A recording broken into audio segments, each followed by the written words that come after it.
దానికి ఎక్కడెక్కడైతే అన్వయించుకోవాలో అక్కడ అన్వయించుకుంటూ మీ పరిశుద్ధాత్మ సహాయం దయచేయమని ప్రభువా ఈ సమయాన్ని మీ పరిశుద్ధమైన హస్తాలకు అప్పగించుకుంటూ మా కన్నులు బోధకుడు అయిన మిమ్మును చూడగలుగుటకు కనికరించి సహాయము చేయమని మా రక్షకుడైన యేసుక్రీస్తు పరిశుద్ధమైన నామంలో ప్రార్థన చేస్తున్నాము తండ్రి. ఆమేన్.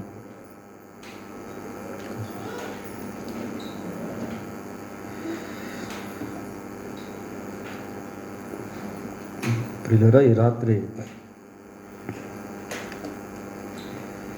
ఒక ప్రాముఖ్యమైనటువంటి అంశాన్ని మనం పరిశీలించబోతూ ఉన్నాం.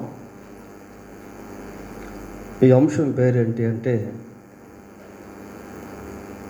గెలుపులేని పోరాటం లేక గెలవలేని పోరాటం. పోరాటం ఉంటుంది కానీ గెలుపు అనేది ఎప్పుడు కూడా ఉండదు. సహజంగా మనం చెస్ ఆడేటువంటి ఇద్దరు వ్యక్తులను గమనిస్తే ఇద్దరు కూడా ఏమనుకుంటారు అంటే నేను ఖచ్చితంగా గెలుస్తాను అన్న ఉద్దేశంతోనే ఇద్దరు ఆడతారు. ఒక రన్నింగ్ రేస్లో 5 మంది పాల్గొంటే ఆ 5 మంది కూడా ఏమన్నా అనుకుంటారు అంటే నేను ఖచ్చితంగా గెలుస్తాను అన్న ఉద్దేశం 5 మందిలో కూడా ఉంటుంది. అలాగనే 2 రాజ్యాల మధ్య యుద్ధం జరిగితే 2 రాజ్యాల రాజులు ఏమనుకుంటారంటే నేను ఖచ్చితంగా గెలుస్తాను అంటే నేను ఖచ్చితంగా గెలుస్తాను అన్న విధంగా పోరాడతారు. అయితే ఇక్కడ లాజిక్ ఏంటి అంటే ప్రతి ఆటలో కూడా ఓటమితో పాటు ఇంకేముంటుంది, గెలుపు కూడా ఉంటుంది. చెస్ ఇద్దరు ఆడితే ఎవరో ఒకరు గెలుస్తారు. 2 రాజ్యాలు యుద్ధం చేస్తే ఏదో ఒక రాజ్యం గెలుస్తుంది. రన్నింగ్ రేస్లో 5 మంది పాల్గొంటే ఎవరో ఒకరు గెలుస్తారు. కానీ ఈ రాత్రి మనం ధ్యానించేటువంటి అంశం ఏంటి అంటే గెలుపు లేని పోరాటం. అసలు గెలుపు అనేటువంటిది ఈ పోరాటంలో ఉండదు. ప్రియులారా, life is like A battle. మానవ జీవితం ఒక యుద్ధ రంగం. ఈ యుద్ధ రంగంలో అనేక శత్రువులు అనేబడే వాళ్ళు ఉంటారు. ఈ శత్రువుల్లో కూడా కనిపించే శత్రువులు ఉన్నారు, కనిపించని శత్రువులు కూడా ఉన్నారు. ప్రియారా, కనిపించే శత్రువులతో అయినా యుద్ధం చేయొచ్చు కానీ కనిపించని శత్రువులతో ఎవరు కూడా యుద్ధం చేయలేరు. ఈ రాత్రి 4 విషయాలు ప్రత్యేకంగా మనం ధ్యానం చేయబోతూ ఉన్నాం. మానవ జీవితంలో ఉన్నటువంటి శత్రువుల్లో మొదటి శత్రువు ఏంటి అంటే తన శరీరమే మనిషికి శత్రువు. ప్రియులారా, అంటే ప్రతి మనిషికి కూడా ఎవరున్నారు, శత్రువు అనేవారు ఉన్నారు. ఎవరు? శరీరమే శత్రువు. Every man that has a body has a enemy. శరీరం కలిగిన ప్రతి మనిషికి శరీరమే శత్రువు. ప్రియులారా, ఈ శరీరాన్ని ఎవరు జయించలేరు. మనల్ని మనం గాయపరచుకోలేం, మన శరీరాన్ని మనం చంపుకోలేం. కానీ శరీరంతో యుద్ధం జరుగుతూ ఉంటుంది. But we can't overcome the flesh. చూడండి ఒకసారి గలతీ పత్రిక 5వ అధ్యాయము, గలతీ పత్రిక 5వ అధ్యాయము 17వ వచనం. శరీరము ఆత్మకును ఆత్మ శరీరమునకును విరోధముగా అపేక్షించును.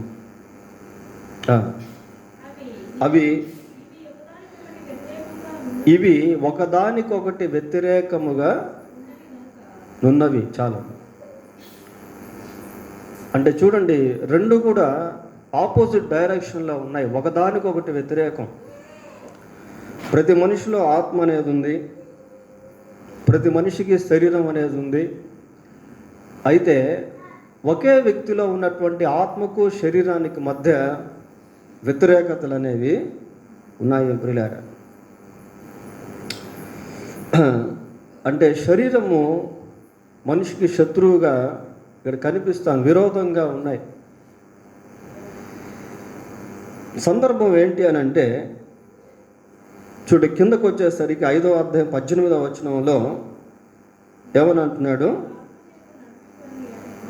అమ్మ ఒక్క నిమిషము, 5వ అధ్యాయము 24వ వచనం చదువుదాం.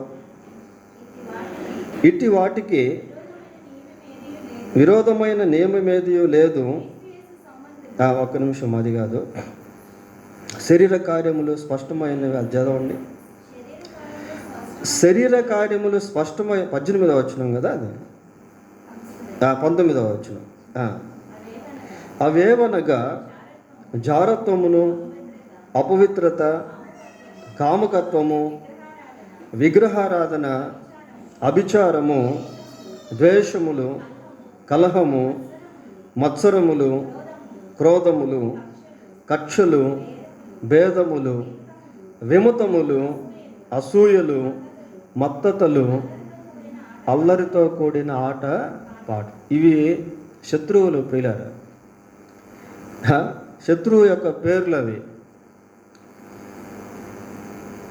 కలహము, మత్సరము శత్రువు యొక్క పేర్లు. ఇవన్నీ శరీర సంబంధమైనవి. అందుకే అక్కడ మనం ఏం చదువుతున్నాము అంటే శరీర కార్యములు అని చదువుతా ఉన్నాం.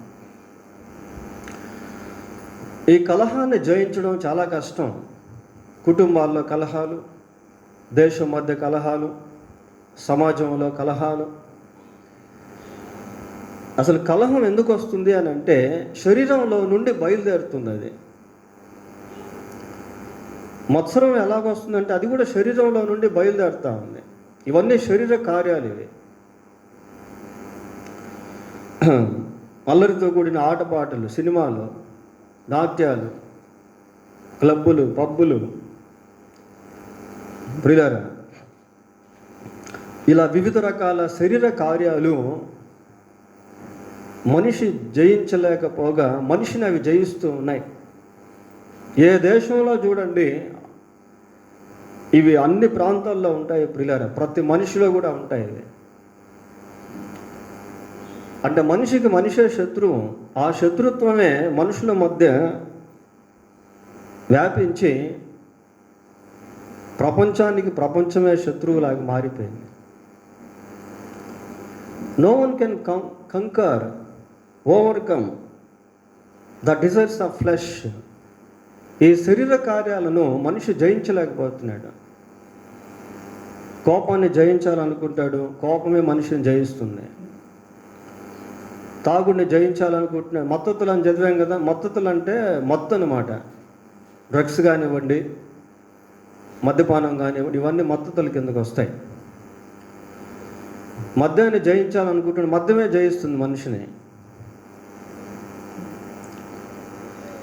కొరింథీయులకు రాసిన మొదటి పత్రిక 3వ అధ్యాయం 3వ వచనం చదువుదాం.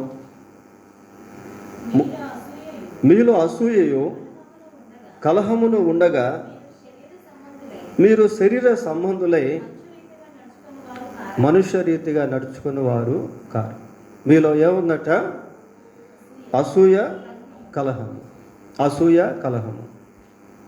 ఇందాక మనం అక్కడ చూసాం ప్రియులారా. గలతీ 6:19 ఇవి కూడా మనకు కనిపించాయి. కాబట్టి శరీరంలో హోరాహోరీ యుద్ధం అనేది జరుగుతూ ఉంటుంది. యాకోబు పత్రిక 4వ అధ్యాయం 1వ వచనం. 4వ అధ్యాయం 1వ వచనం. మీలో యుద్ధములను పోరాటములను దేని నుండి కలుగుచున్నవి? మీ అవయవములలో పోరాడు దేని నుంచట? భోగేచ్ఛల నుండియే కదా. ఇచ్చలు ప్రియులారా. కాబట్టి ఇది ఒక యుద్ధం. మానవ జీవితంలో మానవునికి మధ్యలోనే యుద్ధాలు అనేటువంటివి ఉన్నాయి. ప్రతి మనిషికి కూడా ఒక యుద్ధం అయింది. శత్రువులు ఇవన్నీ కూడా. తన కోపమే తనకు శత్రువు అన్న రీతిగా తన కలహమే తనకు శత్రువు, తన మత్సరమే తనకు శత్రువు. ఎవరికి హేతువు లేని గాయములు, ఎవరికి శ్రమ, ఎవరికి దుఃఖము, ఎవరికి మద్యముతో మత్తులై ఉండేటువంటి వారికి ప్రియులు వాళ్ళు ఎవరైనా వచ్చి కొడుతున్నారా? కొట్టట్లేదు. వాళ్ళ శరీరాన్ని వాళ్ళే గాయపరుచుకుంటా ఉన్నారు. పోలీసులు దొంగల్ని భయంకరంగా కొడతారు. అలాగని పోలీసులు దొంగలకు శత్రువులు కాదు. అసలు శత్రుత్వం ఏంటి అంటే ఆ దొంగల్లో ఉన్నటువంటి ఈ యొక్క కార్యాలు, ఆ కార్యాలు చేయడం వల్ల వాళ్ళు దెబ్బలు తింటూ ఉంటారు.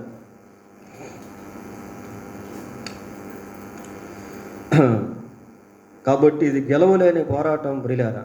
మనిషి పోరాడతాడు కానీ దీన్ని మాత్రం గెలవలేడు. అయితే విశ్వాసికి అవిశ్వాసికి మధ్య గొప్ప వ్యత్యాసం అనేటువంటిది ఉంది. విశ్వాసికి అవిశ్వాసికి మధ్య ఉన్న వ్యత్యాసం ఏంటి అని అంటే, విశ్వాస జీవితంలో ఏదైతే గెలుస్తుందో దాన్ని తిరిగి గెలిచేటువంటి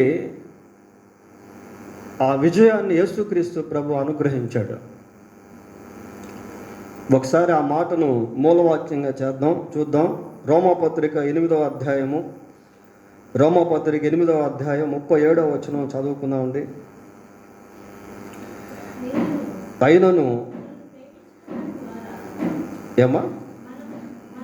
మనలను ప్రేమించిన వాని ద్వారా మనము వీటన్నిటిలో అత్యధిక విజయము పొందొచ్చు. ఇక్కడ ఒక ఊరట కలిగించే మాట మనం చూస్తున్నాం ప్రియులారా.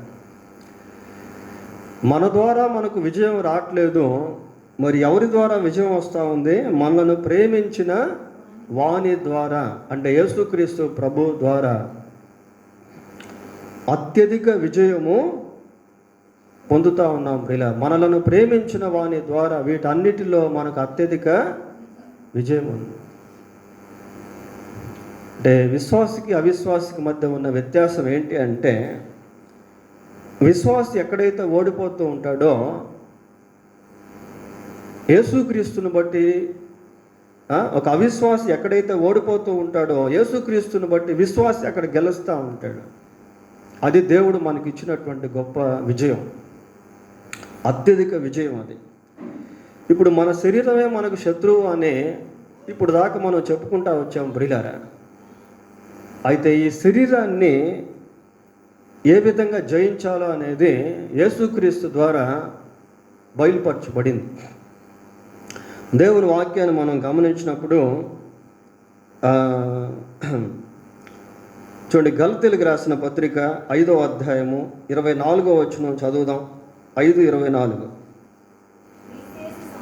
క్రీస్తు యేసు సంబంధులు శరీరమును దాని ఇచ్చలతోనూ దురాశలతోనూ సిలువ వేసి ఉన్నారు. అత్యధిక విజయం ప్రియులారా. శరీరమును దాని ఇచ్చలతో దురాశలతోనూ సిలువ వేసి ఉన్నారు. ఎవరట వీళ్ళు? క్రీస్తు యేసు సంబంధులు, అంటే క్రీస్తునందు విశ్వాసం ఉంచినటువంటి వారు. క్రీస్తు యేసునందు విశ్వాసం ఉంచినటువంటి మన జీవితంలో ఈ శరీర కార్యాలను జయించేటువంటి శక్తిని దేవుడు అనుగ్రహించాడు. కలహమునకు దూరముగా ఉండుట నరునికి ఘనత. ఒక నిజ విశ్వాస జీవితంలో ఎప్పుడు ప్రశాంతత ఉంటుంది ప్రియులారా. కలహాలకు దూరంగా ఉంటాడు, మద్యపానానికి దూరంగా ఉంటాడు, అల్లరితో కూడిన ఆటపాటలకు దూరంగా ఉంటాడు. ఈ శరీరంలో మనం ఉన్నాం, శరీరం పనిచేస్తూ ఉంటుంది, లాగుతూ ఉంటుంది. But we pray for help of God. దేవుని సహాయం కొరకు మనం ప్రార్థన చేస్తూ ఉంటాం. దేవుడు వీటన్నిటిలో మనకు విజయాన్ని ఇస్తూ ఉంటాడు.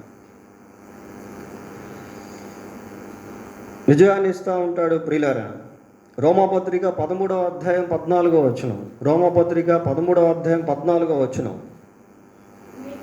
మెట్టుకు ప్రభు అయిన యేసుక్రీస్తును ధరించుకొనిన వారై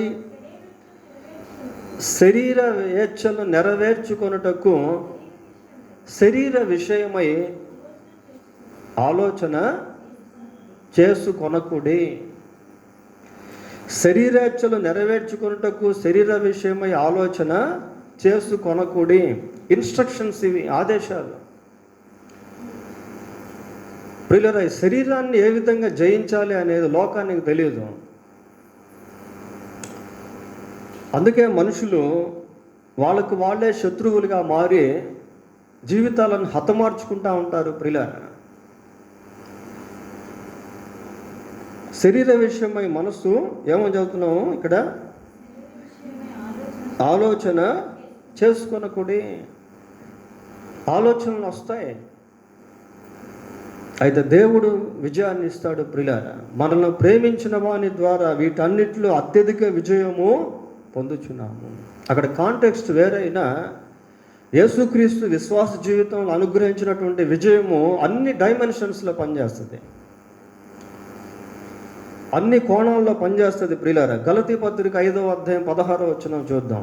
5:16. ఆత్మానుసారముగా నడుచుకొనుడి, అప్పుడు మీరు శరీరేచ్ఛను నెరవేర్చరు. ఎంత బాగుందో చూడండి వాక్యం. శరీరేచ్ఛను నెరవేర్చకుండా ఉండాలి అంటే ఎలా నడుచుకోవాలట?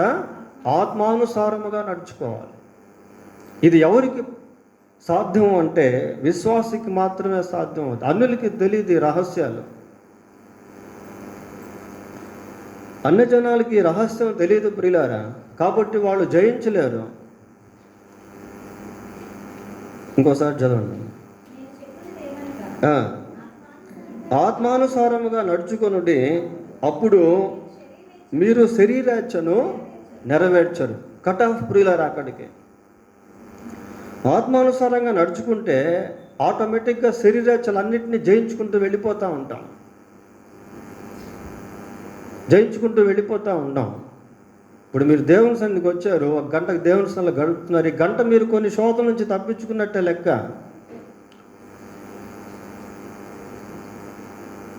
కనుక ఈ బ్యాటిల్ ఫీల్డ్లో, యుద్ధ రంగంలో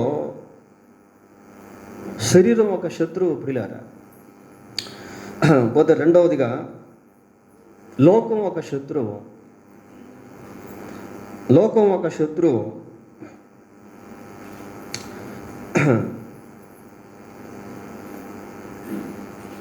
చూడండి, యోహాను రాసిన మొదటి పత్రిక 2వ అధ్యాయం 16వ వచనం. లోకములో ఉన్నదంతయు అనగా శరీరాశయు, నేత్రాశయు, జీవపు డంబమును తండ్రి వలన పుట్టినవి కావు. లోకములో ఉన్న అవి లోక సంబంధమైనవే. ఇక్కడ లోకమును గురించి చదువుతున్నాం ప్రియులారా. శరీరాశ, నేత్రాశ, జీవపు డంబము. కొంచెం మనం దీన్ని అనలైజ్ చేస్తే, విభజిస్తే దీంట్లోంచి కొన్ని విషయాలు జ్ఞాపకం చేసుకోవచ్చు, ధ్యానం చేసుకోవచ్చు. ఏంటవి అని అంటే, లోకంలో ధనం అనేది ఉంది.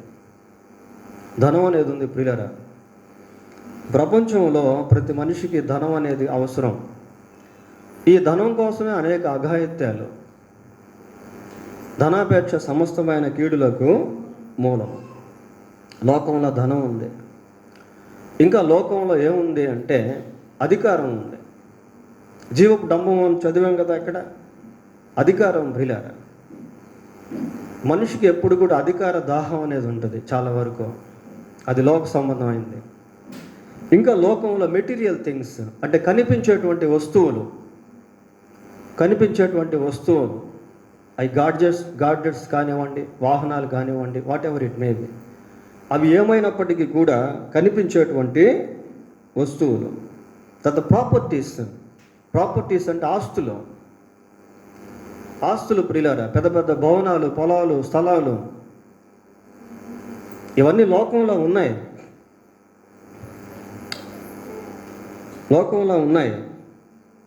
ఇంకా లోకంలో బంగారం ఉంది,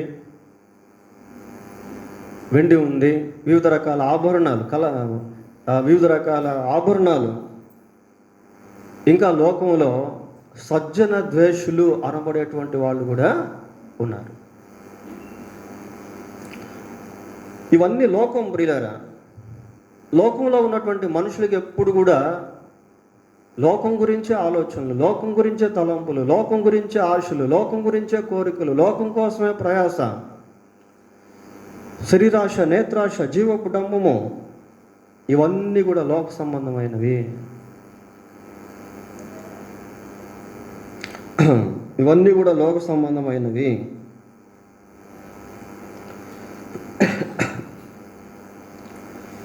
యెహోషువ గ్రంథం 7వ అధ్యాయము 20-21 వచనాలు. ఆకాను యెహోషువతో, యెహోవాకు విరోధముగా నేను పాపము చేసితినని, దోపుడు సొమ్ములో ఒక మంచి షీనారు పై వస్త్రము, 200 తులముల వెండిని, 50 తులముల ఎత్తుగల ఒక బంగారపు కమ్మిని నేను చూచి వాటిని ఆశించి తీసుకుంటుని. ఇప్పుడు ఈ వచనాన్ని మనం బాగా గమనిస్తే, షీనారు వస్త్రం ధరించడం తప్పేం కాదు, బంగారం కలిగి ఉండడం తప్పేం కాదు.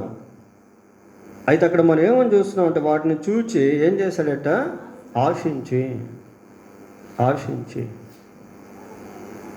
లోకమును దాని ఆశయు గతించును అని వాక్యంలో చూస్తాం.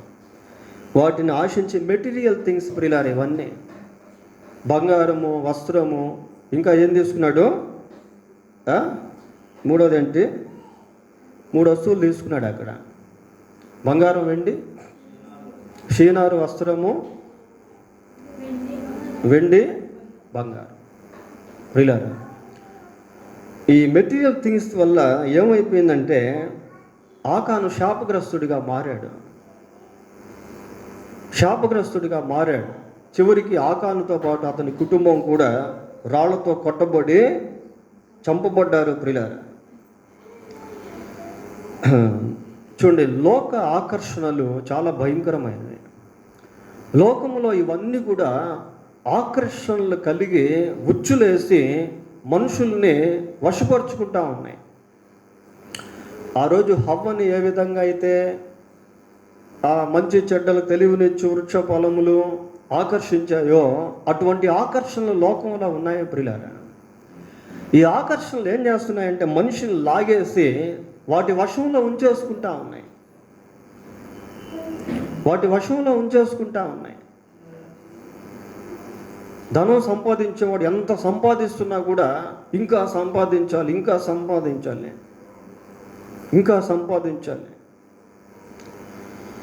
బంగారం ఎంత ఉన్నా ఇంకా కొనుక్కోవాలి. ఆశకు అంతు లేదన్నట్టుగా స్థలాలు కలిగి ఉన్నటువంటి వాళ్ళు, పొలాలు కలిగి ఉన్నటువంటి వాళ్ళు ఇంకా కొనుక్కోవాలి. పొలమును కలుపుకొని వానికి శ్రమ. బైబిల్లో ఉంది మాట. తిమోతికి రాసిన 2వ పత్రిక 4వ అధ్యాయం 10వ వచనం. తిమోతికి రాసిన 2వ పత్రిక 4వ అధ్యాయం 10వ వచనం. దేమ ఇహలోకమును స్నేహించి నన్ను విడిచి దెస్సలోనికకు వెళ్ళి. ఇహలోకమును స్నేహించి, లోక స్నేహము దేవునితో వైరము. దేమ ఇహలోకమును స్నేహించి నన్ను విడిచి దెస్సలోనికకు వెళ్ళిపోయాడు. లోకం భయంకరమైనటువంటిది ప్రియులారా. లోకం ఒక ఆక్టోపస్ లాంటిది. ఆక్టోపస్ తెలుసు కదా. ఆక్టోపస్కి అన్ని పక్కల కాళ్ళు ఉంటాయి. అక్కడెక్కడో ఒక జీవి పోతా ఉంటే ఆ కాలుతో అమాంతంగా లాగి పొట్టలో పెట్టేసుకొని దాన్ని చంపి తినేస్తుంది ప్రియులారా, రక్తం తాగేస్తుంది. అంత భయంకరమైనది ఆక్టోపస్. ఈ ప్రపంచం అలాంటిదే. ఈ ప్రపంచం అంతా కూడా శరీరాశతో, నేత్రాశతో, జీవపు డంబంతో నింపబడి ఉంది. అందుకే అక్కడ ఏమని చెబుతాం, లోకంలో ఉన్నదంతా కూడా ఇదే. శరీరాశ, నేత్రాశ, జీవపు డంబం. నేత్రాశ ప్రియులారా, ఎన్ని సినిమాలు చూసినా ఇంకా చూడాలి, ఎన్ని నాటికలు చూసినా ఇంకా చూడాలి. కళ్ళు పోతా ఉన్నా కూడా అద్దాలు వేసుకొని చూడాలి ప్రియులారా. దేమా ఇహలోకమును ప్రేమించి నన్ను విడిచి వెళ్ళిపోయాడు, స్నేహించాడట. ఆదికాండం 19వ అధ్యాయం 26వ వచనం. ఆదికాండం 19:26.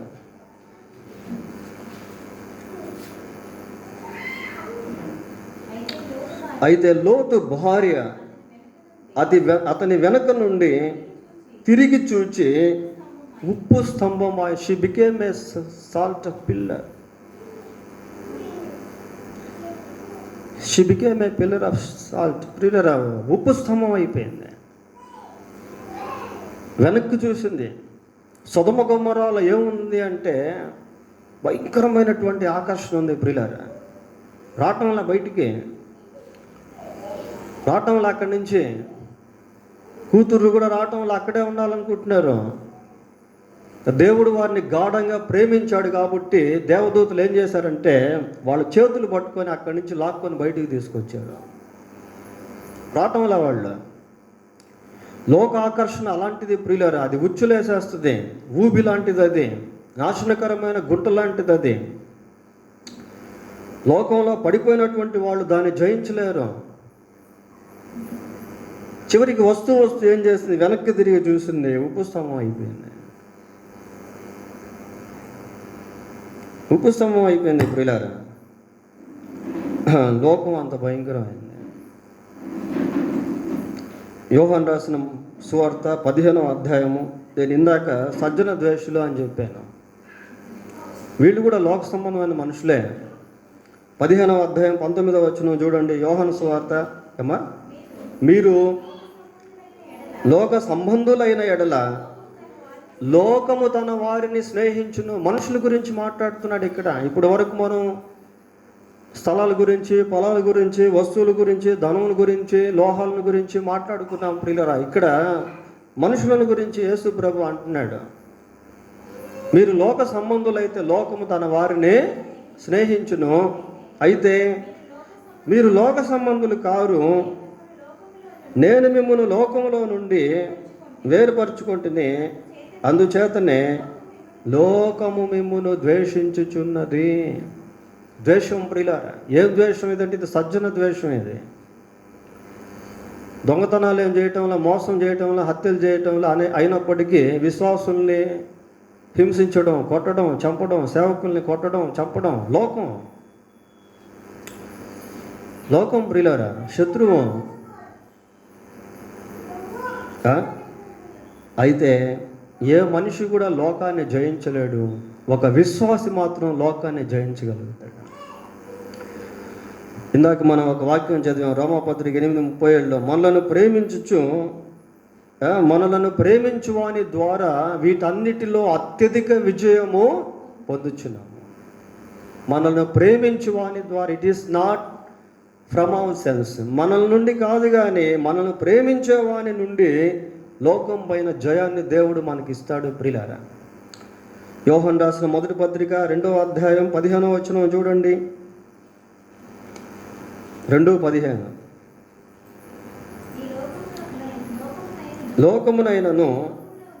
లోకములో ఉన్న వాటినైనను ప్రేమింపకుడి. చాలను. లోకములో ఉన్న వాటినైనను ప్రేమింపకుడి. లోకంలో ఉన్నదంతా ఇవన్నీ మనం ఇందాక చదువుకున్నాం ప్రియులారా. మరి సెల్ ఫోన్ మనకు అవసరం లేదా? టీవీ మనకు అవసరం లేదా? పొలం మనకు అవసరం లేదా? స్థలం మనకు అవసరం లేదా? బంగారం మనకు అవసరం లేదా? అంటే అవన్నీ మనకు కావాలి. కానీ దేవుని కంటే ఎక్కువగా వాటిని ప్రేమించకూడదు. మనం లోకంలో ఉన్నాం ప్రియులారా. ఈ వస్తువులన్నీ మనకు కావాలి. మత్తయి రాసిన సువార్త 6వ అధ్యాయము, మత్తయి సువార్త 6వ అధ్యాయం 31, 32 వచనాలు చూడండి. కాబట్టి ఏమి తిందుమో, ఏమి త్రాగుదుమో, ఏమి ధరించుకుందుమో అని చింతింపకుడి. ఎవరట? అన్యజనులు వీటన్నిటి విషయమై విచారిస్తారు. అన్యజనులు అంటే దేవుణ్ణి ఎరగనటువంటి వాళ్ళు ప్రియులారా. లోకంలో లోక సంబంధులుగా జీవించేటువంటి స్థితి. అన్యజనులు వీటన్నిటి విషయమై విచారింతురు. ఇవన్నీ మీకు కావాలనని మీ పరలోకపు తండ్రికి తెలియను. మీకు పరలోకపు తండ్రికి తెలియను. You are a different man, you are a different person on this earth. You have been chosen by God Jesus. యేసుక్రీస్తు ద్వారా మనం ఏర్పరచబడినటువంటి వాళ్ళము ప్రియులారా. లోకంలో నుండి ఆయన ప్రత్యేకించుకున్నాడు. ఇవన్నీ మీకు కావాలని మీ పరలోకపు తండ్రికి తెలుసును. మీకు ఏం కావాలో ఆయనకు తెలుసు. ఏ వస్తువు కావాలో, ఏ వస్త్రం కావాలో, ఏ ఆహారం కావాలో, ఏ గృహం కావాలో, ఏ స్థలం కావాలో, he knows everything that we need. మన అవసరతలన్నీ ఆయన ఎరిగినటువంటి వాడు ప్రియులారా. ఆయన తీర్చుడా? ఆయన బిడ్డల్ని బెగ్గరస్తుగా ఉంచుతాడా? ఉంచడు ప్రియులారా. He provides everything, he meets our needs. ఆయన మన అవసరతలు అన్నిటినీ కూడా తీర్చేటువంటి వాడుగా ఉన్నాడు. But how should be our heart towards the world? అయితే ఈ లోకం విషయంలో మన హృదయం ఎలాగ ఉండాలి? అది ఇంపార్టెంట్. 73వ కీర్తన 25వ వచనం. 73వ కీర్తన 25వ వచనం. ఆకాశమందు నీవు తప్ప నాకెవరున్నారు? నీవు నాకుండగా ఏందట లోకంలోనిది ఏది కూడా నాకు అక్కర్లేదు. అంటే అన్నీ తీసుకెళ్ళి బయట పారేమని కాదు ప్రియులారా. నీవు నాకుంటే చాలు. ఆకాశమందు నీవు తప్ప నాకెవరున్నారు? నీవు నాకుండగా ఈ లోకంలోనిది ఏది నాకు అక్కర్లేదు. అబ్రహాం ఆస్తిమంతుడే, but he lived with God even though he got a lot of property. కలిసి నివసించలేనంత ఆస్తిని సంపాదించాడు, కానీ దేవుని కంటే ఎక్కువగా దాన్ని ప్రేమించలేదు ప్రియులారా. యోబు ఊజు దేశంలో మహాధనవంతుడు, బాగా బంగారం కలిగినటువంటి వ్యక్తి, పశువులు కలిగినటువంటి వ్యక్తి, స్థలాలు కలిగినటువంటి వ్యక్తి, పొలాలు కలిగినటువంటి వ్యక్తి, పనివాళ్ళు కలిగినటువంటి వ్యక్తి. కానీ he gave the first priority to the lord. అయినప్పటికీ దేవునికి ప్రథమ ప్రాధాన్యతనిచ్చాడు. పేతురు రాసిన మొదటి పత్రిక 5వ అధ్యాయం, పేతురు రాసిన మొదటి పత్రిక 5వ అధ్యాయం 6వ వచనం. దేవుడు తగిన సమయమందు మిమ్మును హెచ్చించున్నట్లు. ప్రియులారా, ఇందాక అథారిటీస్ గురించి మనం చదువుకున్న అధికారం గురించి. అట్టని మనం అధికారులుగా ఉండకూడదని దేవుని ఉద్దేశమా? కాదు. God gives an authority. దేవుడు అధికారాన్ని ఇస్తాడు ప్రియులారా. దేవుడు తగిన సమయమందు మిమ్మును హెచ్చించినట్లు హెచ్చిస్తాడు.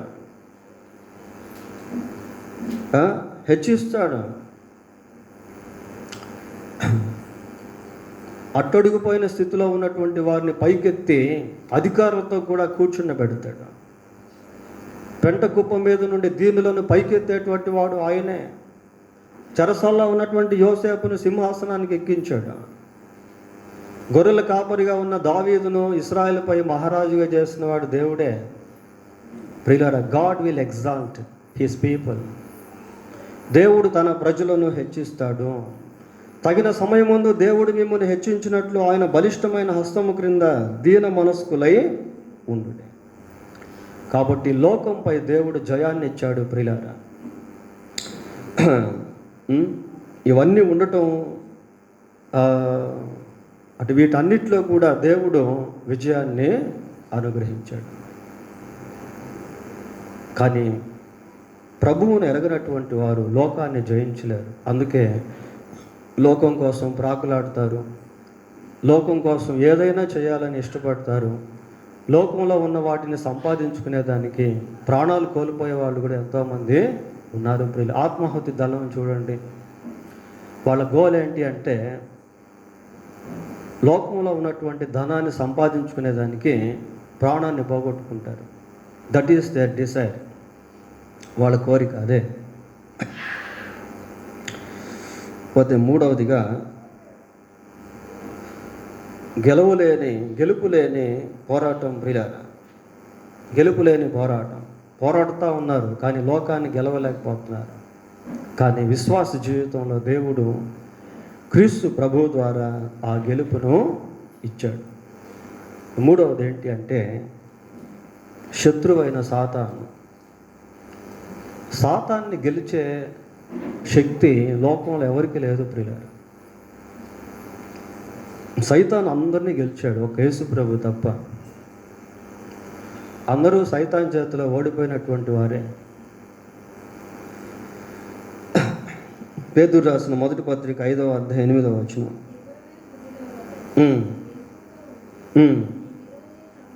చాలా మీ విరోధి అయిన అపవాది. ఎవరట విరోధి? అపవాది ప్రియులారా. ప్రకటన గ్రంథం 12వ అధ్యాయం 9వ వచనం చదువుదాం. ప్రకటన 12:9. కాగా సర్వలోకమును మోసపుచ్చుచు అపవాది అనియు సాతాను అనియు. చాలా ఈ అపవాది అనబడేటువంటి వాడు లేక సాతాను అనబడేటువంటి వాడు సర్వలోకాన్ని ఏం చేశాడట? మోసపుచ్చాడట ప్రియులారా. సర్వలోకము అని అంటే ప్రపంచంలో ఉన్న ప్రజలందరూ కూడా he defeats every human being. ప్రతి మనిషిని ఓడించాడు. ప్రతి మనిషిని కూడా మోసం చేశాడు ప్రియులారా. Deceived every man.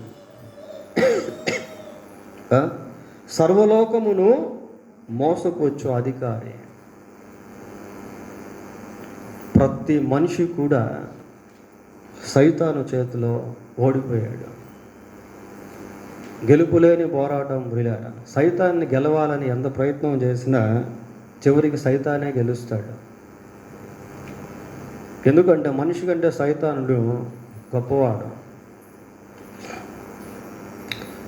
అందరినీ కూడా మోసం చేశాడు. మత్తయి సువార్త 13వ అధ్యాయం 27-28 వచనాలు చదువుదాం.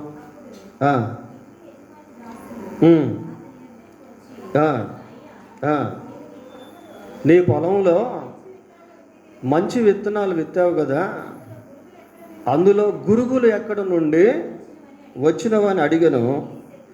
ఇది శత్రువు చేసిన పని అని వారితో ఇది శత్రువు చేసిన పని. ఏం పని చేశాడు అంటే గోధుమల మధ్య గురుగులను విత్తేశాడు ప్రియులారా. గోధుమలు ప్రయోజనకరమైనవి, ఆహారానికి కావలసినటువంటివి. గురుగులు పనికిరానటువంటివి. శత్రువు చేసిన పని. ఆదాము హవ్వ మొదటిగా విశ్వాసులే, తర్వాత వారిని అవిశ్వాసులుగా మార్చేశాడు. కయ్యను ప్రారంభంలో బాగానే ఉన్నాడు, తర్వాత నరహంతకుడిగా చేశాడు. ప్రియులారా, అపవాది ఏం చేశాడు అంటే లోకాన్ని మోసం చేశాడు. లోకంలో గురుగుల్ని విత్తాడు. శత్రువు యొక్క పని. మనుషులు నిద్రించుచుండగా శత్రువు వచ్చి గోధుమల మధ్య గురుగులను విత్తేసి వెళ్ళిపోయాడు. మనిషి అపవాదిని జయించలేడు ప్రియులారా. గెలుపులేని పోరాటం. ఎంత పోరాడినా అపవాదిని మాత్రం గెలవలేరు. అయితే నేను ఇందాక మీకు ఒక మాట చెప్పాను, విశ్వాస జీవితం వ్యత్యాసం. మనలను ప్రేమించిన వాని ద్వారా వీటన్నిటిలో కూడా అత్యధిక విజయము వీటన్నిటిలో అంటే the victory that God gives to the believer will function in every dimension. దేవుడు విశ్వాసికి ఇచ్చినటువంటి విజయము వివిధ కోణాల్లో పనిచేస్తూ ఉంటుంది ప్రియులారా. యేసుక్రీస్తు విశ్వాసికి అపవాది పైన కూడా విజయాన్ని అనుగ్రహించాడు. కొరింథీయులకు రాసిన 2వ పత్రిక 2వ అధ్యాయం 11వ వచనం.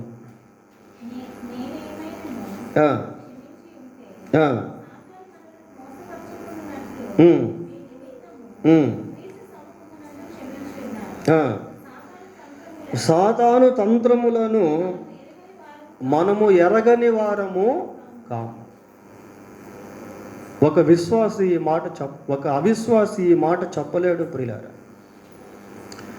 అవిశ్వాసికి అంటే లోకంలో ఉన్నటువంటి వ్యక్తికి, లేక సైతాను చేత బంధించబడినటువంటి వ్యక్తికి సాతాను యొక్క తంత్రాలు తెలియదు. ఎందుకు మనిషి సులభంగా మోసపోతున్నాడు అంటే తను మోసపరుస్తున్నది సాతానైన సంగతి తెలియదు. ఎందుకంటే అన్సీన్ ఎనిమీ సైతాను. ఇందాక నీకు చెప్పాను కదా ప్రారంభంలో, మనకు అనేక మంది శత్రువులు ఉన్నారు. వారిలో కొద్దిమంది కనిపించేవాళ్ళు, కొద్దిమంది కనిపించని వాళ్ళు. అన్సీన్ ఎనిమీ ప్రియులారా. Satan is an unseen enemy. సైతానుడు కనిపించని శత్రువు. సాతాను ఏదైనా ప్రణాళిక వేశాడు అంటే దాదాపు ఖచ్చితంగా అది పాస్ అవుతుంది ప్రియులారా, పాస్ అవుతుంది. ఎందుకంటే పక్షి చూచుచుండగా వలవేయుట వ్యర్థం. కంటికి కనిపించినటువంటి విధానంలో సైతానుడు మనిషిని గెలుస్తాడు. కనిపించదు, గెలుస్తాడు ప్రియులారా. సర్వలోకమును మోసపుచ్చు అపవాది. అందరూ కూడా మోసపోయారు. నాట్ ఓన్లీ ఈవ్, హవ్వ మాత్రమే కాదు, అందరిని కూడా మోసం చేసేసాడు. అయితే ఇక్కడ మనం ఏం చెప్తున్నామంటే సాతాను తంత్రములను ఎరగని వారము కాదు. ఆ schemes of devil, the plans of devil, సైతాను యొక్క ప్రణాళికలను ఒక విశ్వాసి గుర్తించేటువంటి వాడిగా ఉండగలుగుతాడు. అట్టి జ్ఞానాన్ని దేవుడు ఇస్తాడు. యాకోబు రాసిన పత్రిక 4వ అధ్యాయం 7వ వచనం. యాకోబు 4:7. కాబట్టి దేవునికి లోబడి ఉండుడి, అపవాదిని ఎదురించుడి, అప్పుడు వాడు మీ యొద్ద నుండి పారిపోవును.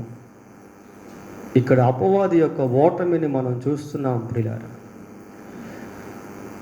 అపవాదిని ఎదురించుడి, అప్పుడు వాడు మీ యొద్ద నుండి పారిపో. How can we oppose the devil? అపవాదిని మనం ఏ విధంగా ఎదిరించగలము అని అంటే దేవునికి లోబడినప్పుడు అపవాదిని ఎదిరించేటువంటి శక్తిని దేవుడు మనకిస్తాడు. ఫర్ ఎగ్జాంపుల్, యేసుక్రీస్తు ప్రభు యొక్క జీవితంలో 40 days 40 రోజులు అరణ్యంలో ఉన్నప్పుడు అపవాది యేసు ప్రభువును శోధించాడు ప్రియులారా. శోధించినప్పుడు ప్రతి సందర్భంలో కూడా యేసుక్రీస్తు ప్రభు అపవాదిని ఏ విధంగా జయించాడో వాక్యాన్ని ఉపయోగించి జయించాడు. ఆ వాక్యమే ఈరోజు దేవుడు మన చేతిలో పెట్టాడు. If we use the word of God we can conquer the devil. వాక్యాన్ని మనం ఉపయోగించి సైతాన్ని జయించగలము. ఈ వాక్యానికే లోబడితే అపవాది పారిపోతాడు ప్రియులారా. దేవునికి లోబడి ఉండుడి, అపవాదిని ఎదురించుడి, అప్పుడు వాడు మీ యొద్ద నుండి పారిపో. If you obey to the word of God then devil runs away. దేవుని వాక్యానికి లోబడినప్పుడు అపవాది నిన్నేమీ చేయలేడు. ఇది లోకానికి తెలియదు ప్రియులారా. కాబట్టి లోకం అపవాది చేతిలో మోసపరచబడుతూ ఉంది. లోకం అపవాది చేత ఓడించబడుతూ ఉంది.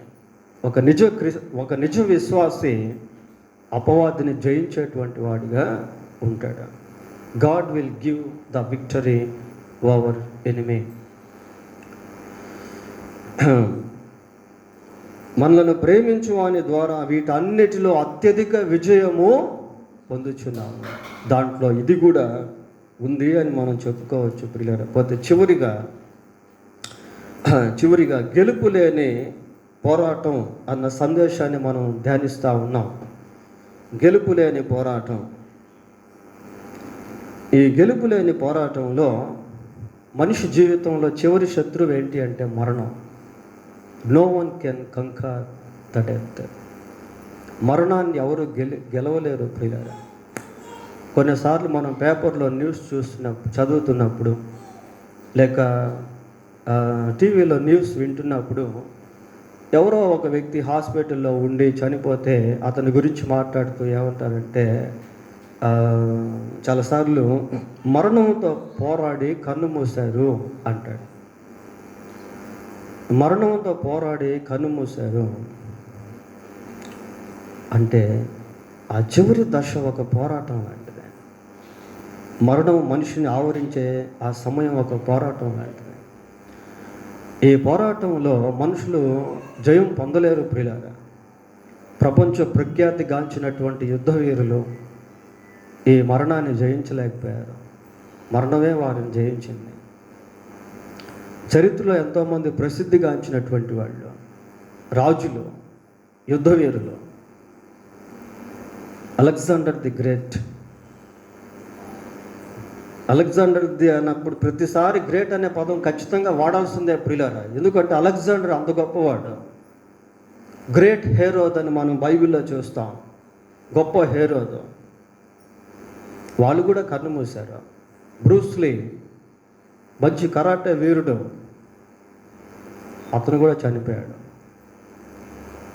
పెద్ద పెద్ద సామంతులు, కోట్లు గడించినటువంటి వాళ్ళు, మంచి పొలిటీషియన్స్, సినీ స్టార్స్, స్పోర్ట్స్ స్టార్స్ కన్ను మూశారు పిల్లరా.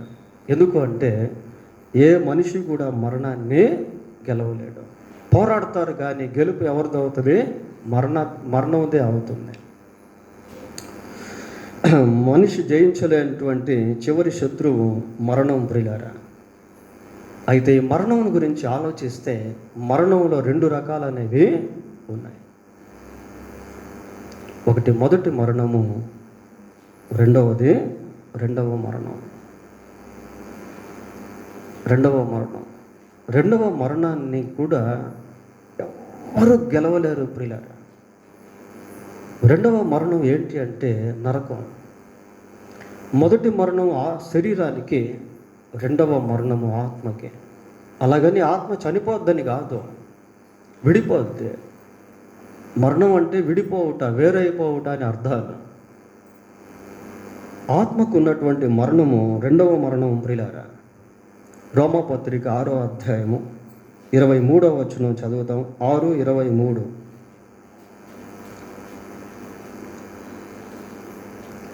రోమా ఏలయనగా పాపము వలన వచ్చు జీవితము మరణము. లోకంలో పాపం చేయని వారు ఎవ్వరు కూడా, అందరూ పాపము చేసి అని చూస్తాం. అంటే అందరికి కూడా ఈ మరణం అనేది వచ్చేసింది ప్రియులారా. ఈ మరణాన్ని ఎవరు జయించలేరు. పాపం వలన వచ్చే జీవితము మరణము. ఇది రెండవ మరణం. అదే ఈ మరణాన్ని ఎవరు జయించలేరు. అంటే దాని అర్థం ఏంటి అంటే, ఎంత గొప్పవాళ్ళైనా సరే వాళ్ళు శారీరకంగా మరణించడం మాత్రమే కాకుండా వారి యొక్క ఆత్మ నిత్య నరకంలోనికి వెళ్ళిపోతుంది ప్రియులారా. అయితే దేవుని మహాకృప చేత వారు ఇందాక ఒక వాక్యం చదువుకున్నాం.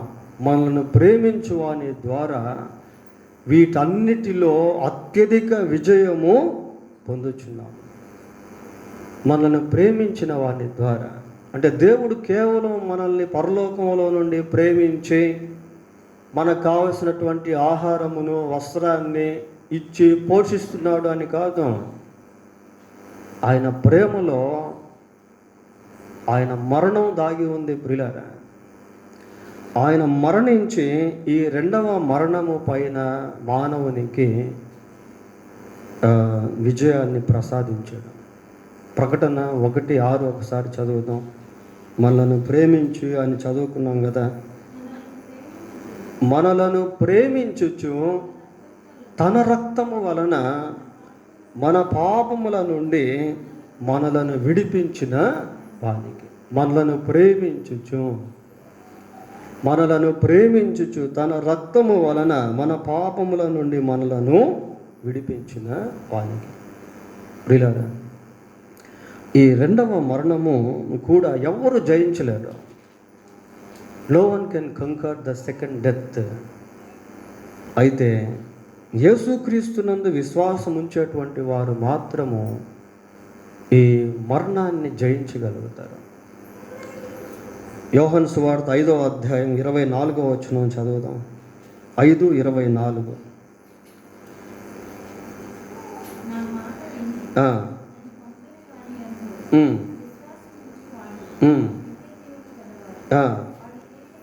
వాడు తీర్పులోనికి రాక మరణములో నుండి జీవములోనికి దాటి ఉన్నాడు. మరణములో నుండి జీవములోనికి దాటేస్తాడు. అంటే మరణం ఇంకా అతన్ని బంధించేదానికి అవకాశం లేదు. ఏ మరణం అంటే రెండవ మరణం ప్రియారా. ఇంకొక రకంగా చెప్పాలంటే యేసు ప్రభు వస్తే విశ్వాసి మొదటి మరణం కూడా చూడకుండా వెళ్ళిపోతాడు. రెండవ మరణం అసలు అతన్ని బంధించలేదు. సరే, అది పక్కన పెడదాం. ఇక్కడ ఏమని చెబుతున్నామంటే మరణములో నుండి జీవములోనికి దాటి ఉన్నాడు. క్రీస్తునందు విశ్వాసం ఉంచినటువంటి వారి పైన ఈ రెండవ మరణానికి అధికారం అనేటువంటిది ఉండదు. అదొక్కటి చూసి మనం ముగిద్దాం. ప్రకటన గ్రంథం 20వ అధ్యాయము 6వ వచనం. ప్రకటన 20:6.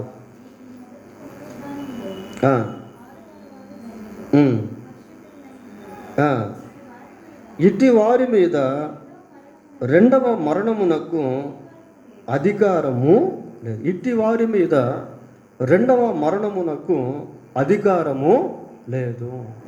రెండవ మరణమునకు అధికారం లేదు అంటే రెండవ మరణానికి అధికారం అనేది ఉంది అని అర్థం. రెండవ మరణం కూడా అధికారం అనేది కలిగి ఉంది. కానీ క్రీస్తునందు విశ్వాసం ఉంచిన వారి పైన రెండవ మరణానికి అధికారం అనేది లేదు.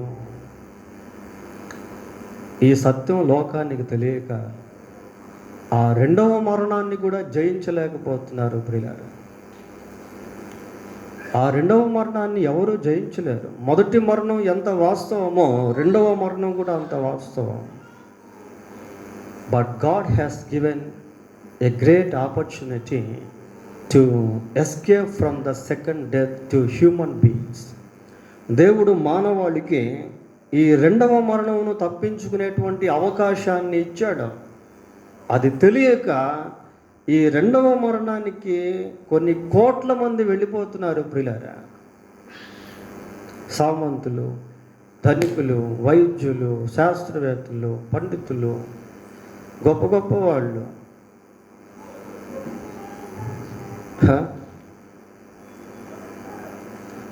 గొప్ప గొప్ప వాళ్ళు వెళ్ళిపోతున్నారు ప్రియులారా. గెలవలేని పోరాటం. ఈ రెండవ మరణాన్ని ఎవరు గెలవలేరు. పోరాడినా కూడా గెలవలేరు. No one can escape from the hellfire even though he has fought with it. ఒకవేళ అతను దానితో యుద్ధం చేసినప్పటికీ, పోరాడినప్పటికీ ఈ రెండవ మరణాన్ని మాత్రం ఎవ్వరు కూడా గెలవలేరు.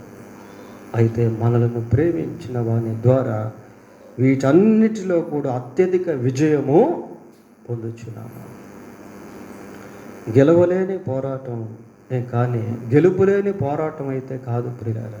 యేసుక్రీస్తుని కలిగి ఉంటే వీటన్నిటిలో కూడా విజయం అనేటువంటిది ఖచ్చితంగా ఉన్నది. దేవుడు తన వాక్యం దీవించును గాక. ప్రార్థన.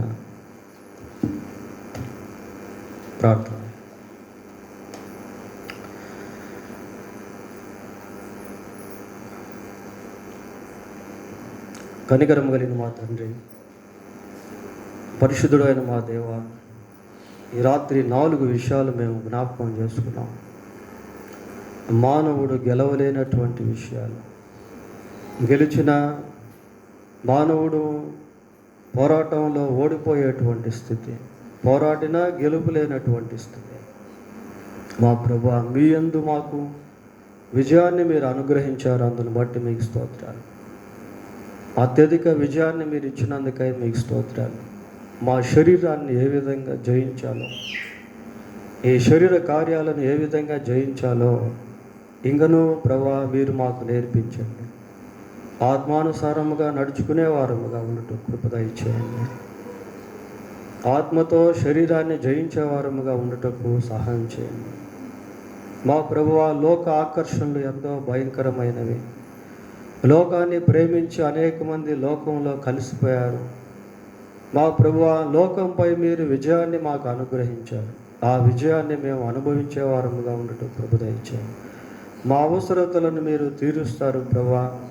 అందును బట్టి మీకు స్తోత్రాలు. కనుక వాటి విషయమై మీ వైపు చూడగలుగుటకు కృప దయచేయండి. వాటిని సంపాదించుకొని నిమిత్తము మీకు వ్యతిరేకముగా జీవించుకున్నట్లు ప్రభువా మీరు దయతో కృప చూపించి సహాయము చేయండి ప్రభువా. నాయనా మీకు వందనాలు స్తోత్రాలు చెల్లిస్తూ ఉన్నాం ప్రభువా. అపవాదిని గూర్చిన గ్రహింపును మీ వాక్యము ద్వారా మీరు మాకు ఇస్తున్నందుకై మీకు వందనాలు. అపవాది యొక్క తంత్రములను ఎరిగిన వారమై ఇది శత్రువు చేసిన పని అన్న గ్రహింపుతో జీవించుటకు కృప దయచేయండి. మీ వాక్యమునకు లోబడుచు అపవాదిని జయించుటకు సహాయము చేయండి ప్రభువా. మీ అందరి విశ్వాసము ద్వారా మీరు మాకు ఆ రెండవ మరణము నుండి ప్రభువా విడుదల ఇచ్చారు. అందును బట్టి మీకు స్తోత్రాలు. లోకములో ఈ సత్యము ఎరుగక కోట్ల కొలది ప్రజలు ఇంకా మరణములోనే ఉన్నారు ప్రభువా. వారు ఏ క్షణములో మరణించినా వారి ఆత్మ ఆ రెండవ మరణానికి వెళ్ళేందుకు సిద్ధముగా ఉంది నాయన. ప్రభువా మీరు కనికరించి ప్రపంచం అంతా కూడా దేవా మీ వైపు చూడగలుగునట్లుగా సహాయం చేయండి. భూదిగంత నివాసులారా నా వైపు చూచి రక్షణ పొందండి అని మీ యొక్క పిలుపును ప్రభువా ప్రజలు గుర్తెరుగునట్లుగా చేయండి. మీ వద్దకు మనుషులు రాగలుగునట్లుగా చేయండి. మీ శిలువ త్యాగము ద్వారా మానవాళికి అనుగ్రహించిన రక్షణ ప్రతి ఒక్కరూ పొందుకొనుటకు మీరే కనికరించి సహాయము చేయమని మా రక్షకుడైన యేసుక్రీస్తు పరిశుద్ధమైన నామములో ప్రార్థన చేస్తున్నాము తండ్రి. ఆమేన్.